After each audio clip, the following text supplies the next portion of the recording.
Evening friends, I am advocate Amit Kumar Gupta. अपने income tax के cases की सीरीज़ में आज जो मैं केस आप लोगों के सामने डिस्कस करूंगा वो बहुत ही रीसेंट जजमेंट है। बॉम्बे हाई कोर्ट का जजमेंट है। बहुत ही महत्वपूर्ण जजमेंट है। बड़ी दूर तक इस जजमेंट की रिपरकेशंस जाएंगी और इस जजमेंट से एसएससी का बड़ा हौसला बढ़ा है। जो एसएससी को असेसमेंट ईयर 13-14 के नोटिस 31 मार्च 2021 के बाद पुराने मोड के अंदर आए हैं, जहाँ पे एसएससी को सेक्शन 148A का नोटिस ना इशू करके डायरेक्टली सेक्शन 148 का नोटिस इशू किया गया है। दोस्तों, केस का नाम है Armada DL PTE limited versus deputy commissioner of income tax. Judgement 2 page का है।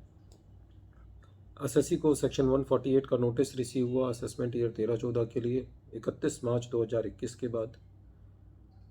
फाइनेंस एक्ट 2021 के अंदर सेक्शन 148 में नोटिस इशू करने की नई तहजीब इंट्रोड्यूस की गई। मोटे तौर पे ये कहा गया कि एसएससी का सेक्शन 148 में केस खोलने से पहले एसएससी को सेक्शन 148A का नोटिस देना है। उसे ये पूछना है कि आपका सेक्शन 148 के अंदर केस क्यों ना ओपन किया जाए, प्रिलिमिनरी इंक्वायरी करनी है। और फिर जो है उसकी यदि उससे डिपार्टमेंट संतुष्ट नहीं होता है तो डिपार्टमेंट को सेक्शन 148 का नोटिस इशू करना है। ये जो आया वो फाइनेंस एक्ट 2021 में आया और ये 31 मार्च 2021 के बाद जो नोटिस इशू किए जाने थे उसके ऊपर एप्लीकेबल था। असेसमेंट ईयर 13-14 का जो लास्ट नोटिस इशू होना था वो 31 मार्च 2020 को होना था, लेकिन अलग अलग नोटिफिकेशन से इसकी डेट बढ़ा करके 30 जून 2021 तक लाई गई। अब ये लिटिगेशन का पॉइंट बना कि जो असेसमेंट ईयर 13-14 के जो एक्चुअल नोटिस की डेट थी वो तो 31 मार्च 2020 थी, लेकिन डिपार्टमेंट ने नोटिस इशू किया 31 मार्च 2021 के बाद। तो प्रश्न ये उठता था कि क्या इन नोटिस पर भी नए कानून के मुताबिक जो प्रोसीजर दिया गया है वो एप्लीकेबल होगा या पुराने वाला एप्लीकेबल होगा। कहने का मतलब है, क्या इसके में 148 का केस असेसमेंट ईयर 13-14 का ओपन करने के लिए पहले 148A देना जरूरी है या डायरेक्टली 148 देना है।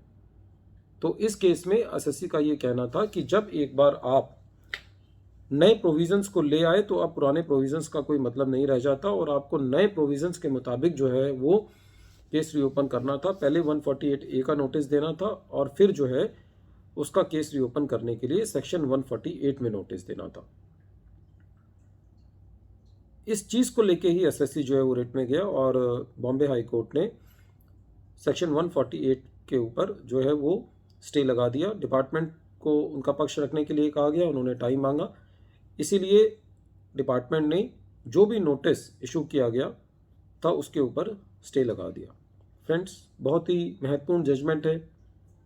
इस जजमेंट के बाद जो डिपार्टमेंट का जो सुस्त रवैया है वो डिपार्टमेंट के लिए ही एक परेशानी का सबब बन गया और इस केस से जो भी नोटिस असेसमेंट ईयर 13-14 के इशू हुए हैं 31 मार्च 2021 के बाद, और बल्कि मैं तो ये कहता हूँ कोई भी नोटिस जो किसी भी असेसमेंट ईयर का 31 मार्च 2021 के बाद एसएससी को इशू किया गया है तो उसके ऊपर 148A की तहजीब लगनी चाहिए थी। और वो सारे नोटिस जो है वो इस यदि हाई कोर्ट के जजमेंट को माने तो वो सभी जो है वो एटलीस्ट बॉम्बे में तो सारे स्टे हो ही गए हैं, तो ये केस जो है वो उन केसेस को डील करने में काफ़ी मदद करेगा और इस केस का सहारा लेकर के हम अलग हाई कोर्ट्स में भी अपनी बात को रख सकते हैं।